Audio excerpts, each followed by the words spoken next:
Gorsal, gin-release na sa Iloilo City Government ang coupons para sa kwalipikado nga public utility jeepney operators kag drivers nga makabaton sa fuel subsidy bilang bulig sa nga sa nagapanglakak nga preso sang gatong. Suno kay Joy Fantilaga Gorsal, ang spokesperson ni Mayor Isa Tranyas, ang kwalipikado nga mga benepisaryo nga nakakuha sang coupon sa mong makabaton sang 1,500 pesos nga balor sang produktong petrolyo sa weekend. Sa mga adlaw gintunga sa duwa ka batches ang distribution sang coupon sagod hindi maapektuhan ang biyahe sa mga jeep.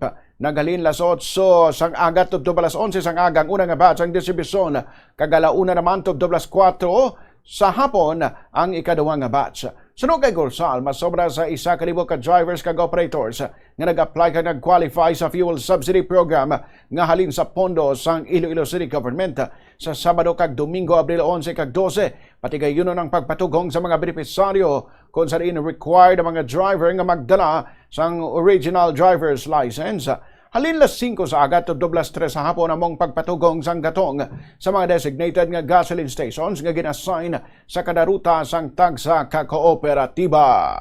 After ni sa releasing naton today, ang isa lang ni kaadlaw ang releasing naton after sina sa Saturday and Sunday mapatughong, ma-start na ang ato sini nga patughong, and then may mga gen-identify na nga mga gasoline stations ara man na sa coupon nila kung diin sila pwede makapatughong kay may gin-assign kita kada ruta sang tagsa ka kooperatiba nga gasoline station nga dira sila pwede makapatughong Sabado kag Domingo. So may assignment naman kung sino nga group no ang mapatugong sa Sabado kag sino naman ang sa Domingo.